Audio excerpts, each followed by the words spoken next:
No, you can hold it, please. Yeah, it's every yes.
Audio, test audio.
Thank you for joining us in this hybrid meeting format. Anyone wishing to access the meeting can do so by watching the live stream available on our website, the broadcast on Comcast Channel 21, or by following the instructions listed for this meeting on the public webcast and meeting materials web page. There is just one public hearing on tonight's agenda. Please note that members of the public who sign up to testify may speak only on the topic that is the subject of the stated hearing. For those wishing to testify during during the public hearing, please fill out a request to speak form available on the city's city's public webcast and meeting materials web page if you haven't already done so. These request to speak forms will be used to generate the order of speakers and correctly enter the speakers' names into the public record. And for those of you who are here, I know you're able to do that out front as well. We will accept requests to speak forms until 5:35 p.m. For those joining this meeting by phone who wish to provide testimony and are unable to complete the request to speak form online, press *9 and the last 3 digits of your phone number will be added to the speaker's queue. As a reminder, the council's meeting rules of conduct include no flags, signs, loud or disruptive language, noise, or conduct that obstructs the business of council. Please do keep the room quiet and respectful for all speakers. And you are always welcome to wave your hands in silent support for speakers. Additionally, we're mindful of the transition of COVID-19 in our community and encourage those who are ill or who have had close contact with others who are ill to join our meetings remotely rather than in person. We also encourage attendees to spread out, and I see that you have done that, to allow 6 feet of distance from others and wear a mask if you're comfortable doing so. We do have some available at the back of the room if you need one. The original schedule for this evening included 2 public hearings, and I'm going to turn to Assistant City Manager Christy Hammett to provide a little more information about this change in the scheduled agenda. So, thank you. Good evening, Mayor and Council. The first public hearing on the agenda, a public hearing on an ordinance vacating a portion of the East Fifth Avenue right-of-way located within the boundaries of the Platte of Town Run, has been rescheduled for October 17th, 2022. Notice of the new public hearing date will be published in the Register Guard, posted on this property, and mailed to interested parties. We apologize for the inconvenience for anyone who attended tonight to speak on this topic. If you have any questions, please feel free to contact Gabe Flock, the principal planner at the Planning and Development Department. thank you so much. And I'm just going to take a moment before I formally open the public hearing tonight to comment on events at the football game on Saturday. In Eugene, we strive to be welcoming and inclusive of all who live in and visit our city. At Saturday's football game against Brigham Young University, a group of individuals in the student section began a chant that was highly inappropriate and entirely unacceptable. These types of messages violate everything that the city of Eugene stands for and all that we are working to be, a city that is safe and welcoming for everyone. The individuals who participated in this hateful chant do not reflect the feelings of our city, and my deepest apologies go to the BYU team and visitors. The city is committed to standing together with the people of Eugene in opposing hate and bias activities and acts of intolerance committed against our neighbors.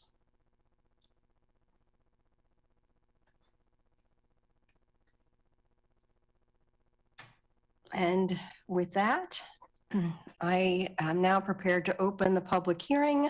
This is a public hearing on an ordinance concerning fireworks restrictions and amending section 4.934 of the Eugene Code 1971. I now officially open that public hearing, and I will turn to the Assistant City Manager to introduce it. Thank you, Mayor. This ordinance is being brought forward at the request of City Council from the meeting that was held on July 11, 2022, your work session. The temporary ban that Council previously approved will end December 31st of 2022. This ordinance bans the sale and use of consumer fireworks anywhere within the city at any time. This ordinance also restricts the use of display fireworks from July 3rd through July 5th. And that's what we'll be asking for feedback tonight. Okay, and with that, I will thank you very much and turn it to staff to manage the list of speakers.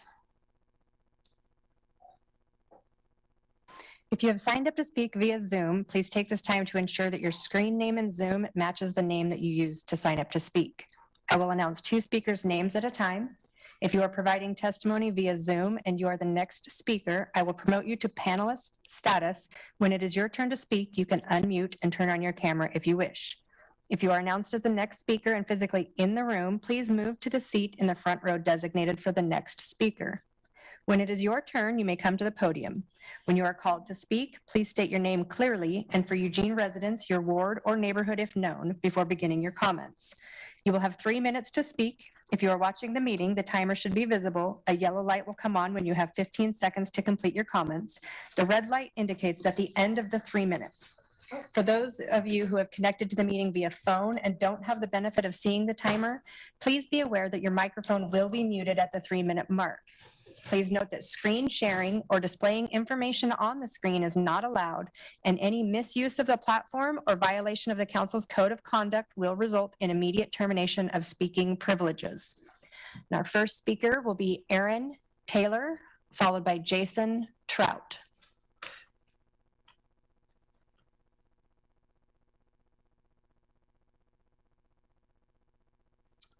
I'm Aaron Taylor. I have been selling fireworks here in this area for nonprofit groups for over 30 years, longer than many of you have ever been on this council. We've never had a fire started from any of our fireworks, and safe and sane fire in 30 years, raising millions of dollars. Last year, we fed 19,000 people solely with fireworks funds, and we'll do that again this year, but we may not do that again after that. And it will be simply because of the decision of this council, as well as children that will not go to camp, as well as a camp facility purchased with fireworks. And next year, we'll pay the last $200,000 unless we're not able to do fireworks. Then it will be sold for another purpose.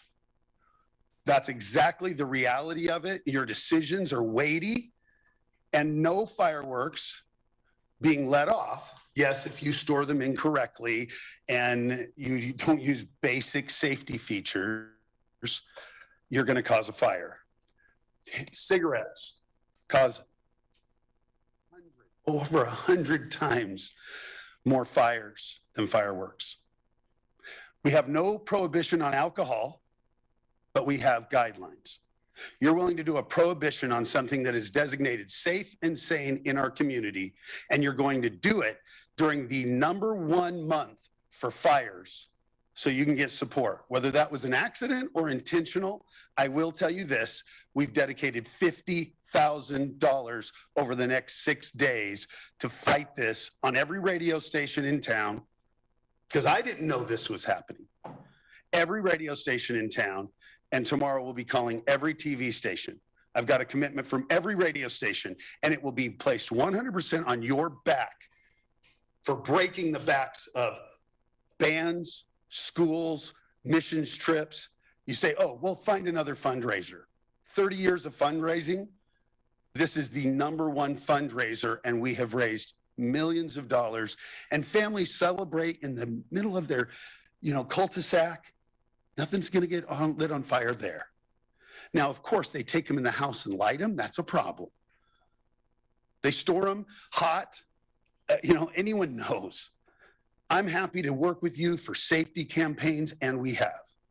I'm happy to help you report all the illegal fireworks, which is what causes the problem, which is what causes dogs to these little tiny fireworks and sparklers, half of which don't make noise at all, aren't the reason for issues with vets.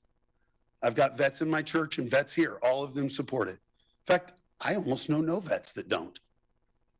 So it's a lie. We're making a decision off something that isn't true. Thank you, Aaron. Your time has concluded. Next, we will hear from Jason Trout, followed by Anthony Hopper. Jason, when you're ready, go ahead. Can you hear me okay? Yes, we can. Good evening, Council and Mayor. My name is Jason Trout. I'm the regional manager for TNT Fireworks. I echo what Aaron is saying. I think this is the 9th year.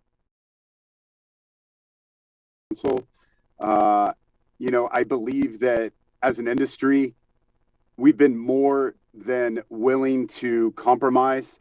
We have reduced the time that we're allowed to sell, or the use is allowed. We've also reduced, where we can sell.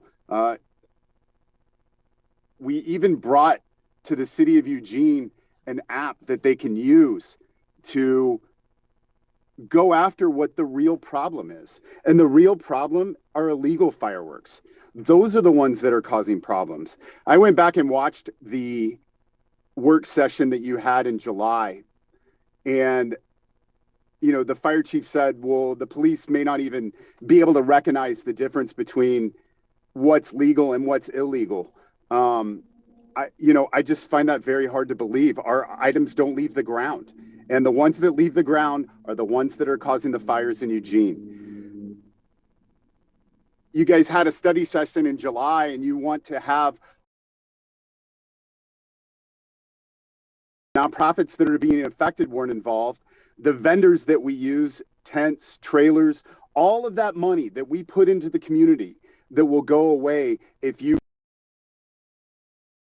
I'm asking you, take a look at it.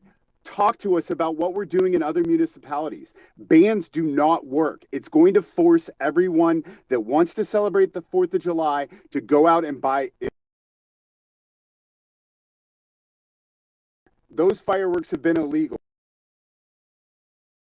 That we brought to be able to help eliminate illegal fireworks. Thank you for your time tonight. Thank you, Jason. Next, we will hear from Anthony Hopper, followed by Pat Koch.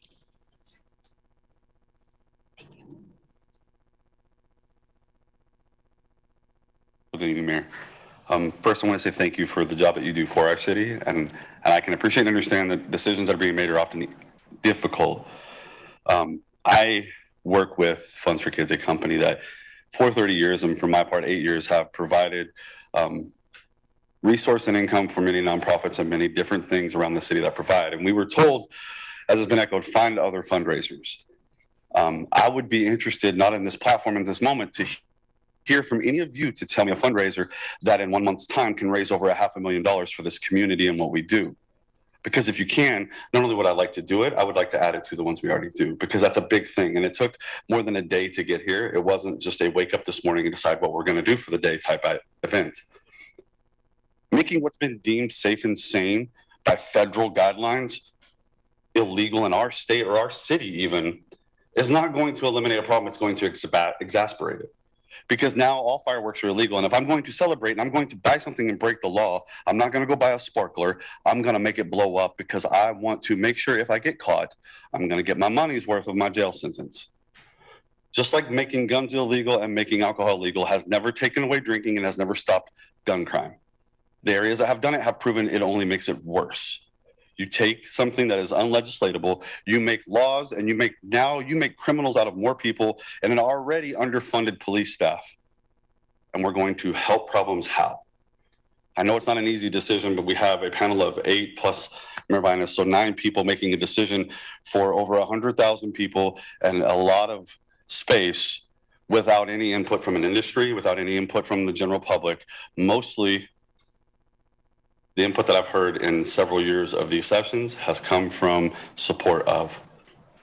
And I would challenge you to look inside yourself and say, is it really a fireworks problem or is it a people problem? Is it a lack? Is it a fact that we have them or is it a fact that we don't do enough to educate those? It's the same when we look at veterans. Is veterans and PTSD the problem, or is the problem the fact that we don't commit resource to help heal and to help educate people? We can make things illegal all day long, but what illegal doesn't do, what laws never have done, is educate anybody. They don't change the heart of people. They don't change the intentions. They just change the circumstances and the consequences. What needs to be changed isn't a consequence. What needs to be changed is the thought processes of the people who are handling fireworks, to let them know the real dangers behind the illegal ones and what it can bring forth as far as it can cause us to get to the spot where we're standing right now. But really what is needed is education. Punishing the mass for the crimes of a few will not solve a problem. It will grow a problem. I appreciate your time, and I hope that this decision doesn't go without much thought. Thank you, Anthony. Next, we will hear from Pat Koch, followed by Thomas Newman. Go, case, man. All right. I am 100% disabled, PTSD. I've been to Somalia. I've been to Kuwait. I've done all. What I've learned over my time, at first, the mortar of sounds, the ones your big illegal fireworks, that is what affects the veterans. Not a sparkler. I've been shot at machine guns. A sparkler is not going to scare me. The mortar sound of it being launched with the legal ones, that is what triggers you. So what I've done and been able to teach myself to how to control myself is I like to volunteer with the fireworks. And the sparklers, little fountains or something like that. I mean, come on, you can look at a fountain and know, wow, that's not machine gun fire. That's not going to kill me. I mean, it's common sense. A mortar coming out with the illegal ones that are not enforced are the problems. I mean, are you going to put checkpoints at the Washington border and check every car like you do at Mexico? No, you can't. The resources aren't there. But by making it illegal, I got 2 newborn grandbabies in the hospital right now, just were born. I will celebrate the 4th of July with them. And I don't want to have to do the loud ones because that is going to drive me nuts with my PTSD. I can't handle it, but I will celebrate with those grandkids. Thank you.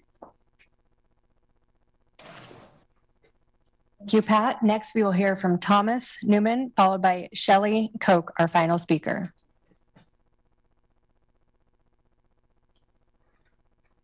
Hi. I don't think everything should be about economics when it comes to fireworks. They're not a necessity. I believe we can have, fireworks at fireworks shows and designated places to have personal fireworks at. Not everything. I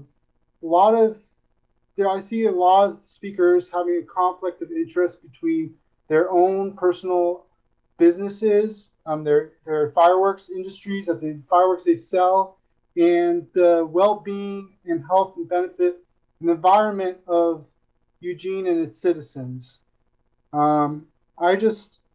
Cigarettes don't send cinders high up in the trees on top of people's houses. Even the legal ones sometimes send cinders that go way up high and land people's tops of people's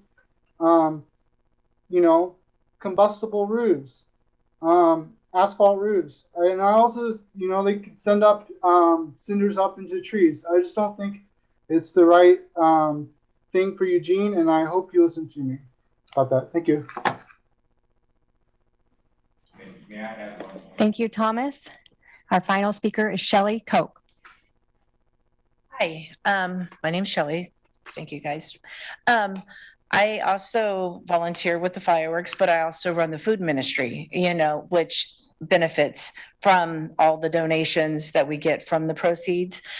We feed over 100 families a week, and without support, I don't know how that would be possible, because we have to have a building. We have to have a place to be able to serve the families that we serve. Also had a dog. She's passed away, but what scared her was the M80s that would get thrown, which are illegal, and they come from Washington. Those loud booms are what would petrify my husky. Not, I could light a regular fountain, a small fountain, a sparkler, none of that did it. It's the loud booms that come from M80s, the bottle rockets, the sky ones are what scared her. And so any dog that I've had, it's been those loud noises from the illegal ones.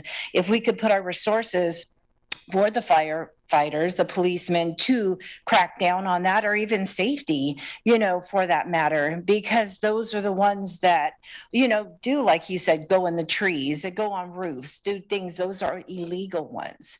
But we haven't tried to minimize the illegal ones coming into our cities. We're just trying to focus on the legal ones that don't go no more than 6 feet off the ground. And when we do sell them, we do tell them, we give them a flyer saying these are safety precautions. Don't light it around trees. Don't light it around other things, or do we keep it away from people? Even with the sparklers, we have long ones, we have short ones, and we tell them if they're smaller kids, don't get them the short ones. We have the 6-foot sparklers that they can hold, and the kids won't get burned with it. So there is safety precautions that we do put in place, and we let people know. If someone comes in and say they're going to try to modify, because we do say if you modify these, it's considered illegal. And we won't sell them to, we even hear of them saying they're going to modify it. We're like, we'll let all of our tent locations know, do not sell them. We'll take a picture of the person and do not sell them to these people. So we ourselves try to, be safe with what's going on, because we don't want the fires. We have a bucket of water. We recommend people have a bucket of water. After you light it off, stick it in a bucket of water so it doesn't create anything. So we try to do our part. But it does go and help a lot. I cook at those camps that we have underprivileged kids come to, because we do these things. We have a lot of foster kids that come in that can't afford to pay. We have a lot of low income kids that can't afford to come to these camps, that they get to go on like inner tubing, they get to go to Oaks Park. All of these things they get to do because of fireworks, because we can support and we can say we will pay for your tuition to come to camp so they can get all that. So I just asked you guys to really consider, Thank you. maybe. Your time has concluded. That was our last speaker. Thank you very much. I now close the public hearing and I will open it. Are there comments from counselors on anything you've heard? Counselor Surratt And Counselor Evans too. and Counselor Evans. Well, thank you, everyone who spoke this evening. I particularly folks who came in person, appreciate you coming down, and thank you for your service, sir. I do want to appreciate you guys engaging and giving us your perspective. It's a very important perspective. This is how we take input into the decisions that we're making and deliberate. It's also through email, phone calls, other ways. So I also really appreciate the, responsible practices that you've described in terms of how you guys conduct the business. So, but we do also get input via email. We've gotten some emails from folks who, have a different perspective. So I just want you to know that there's many ways that we get input on this, and in any time we're considering an ordinance like this, the public input we get is very important, and for myself, very much considered. So I really appreciate you guys taking the time to come down and speak with us. Thank you. Counselor Evans. Yeah. So at full confession, I have bought fireworks at a number of Pastor Taylor's different outlets in Bethel and other parts of the city. And they're not illegal. The problem is the illegal fireworks that are banned in Oregon coming across the border from Washington. I don't know how to deal with that. And I don't think that, a municipal ordinance banning all fireworks is necessarily going to address that issue. I would be open to, if we are going to do any kind of regulation, I would be open to looking at model ordinances from other cities to see how we can, find a middle ground. Again, I have neighbors that shoot off M80s and all kinds of skyrockets and everything else. And I understand what the danger is. I mean, there was a pro football player several years ago that blew the fingers off of his hand using illegal fireworks. So I understand what the danger is and what goes on from there, but people are going to use them anyway, whether we pass an ordinance or not. And, ordinances against fireworks in this community, and most any other community, are virtually unenforceable. We don't have the police power. We don't have the manpower. The fire department isn't going to go arrest people or give out tickets. So I'm in favor of us kind of backing up and trying to work with, those people who have been in this business for years, who have raised money for a lot of great causes, to find a middle ground and a way forward where, we can actually have good celebrations. And, the kids like to fire them off. My kids do. My kids did. They're all grown now. But there has to be a way, and there has to be other communities that have dealt with this in a more proactive way, so that we don't take away much needed revenue for a lot of good causes that are out there that, people make money during 4th of July on, and New Year's and Christmas. What I'm more concerned about is, than fireworks, are people shooting their guns in the air. That's a lot more dangerous, especially when you got a shotgun shell that lands in your front yard. So let's see what we can do to, do the best thing that we can. I know I've run out of time, so. Thank you. Any other counselors with comments or observations? So I will just reinforce what Counselor Surratt has said in terms of our appreciation for your time and your investment, and what Counselor Evans has said in terms of recognizing that this is a significant regulation that we're exploring and that it has some impact. At the same time, we are trying to address a fire hazard, a safety hazard, a situation that has been very difficult to manage. So your input is valuable. This is not the end of the discussion, but I thank you for helping us move further along in the discussion. And we have been looking at other ordinances in other communities, and we can look at that again. And I appreciate your insight. So thank you very much for the ways in which you've supported organizations and supported responsible use of fireworks. And we appreciate your contributions. So with that, I believe we are adjourned. Thank you very much.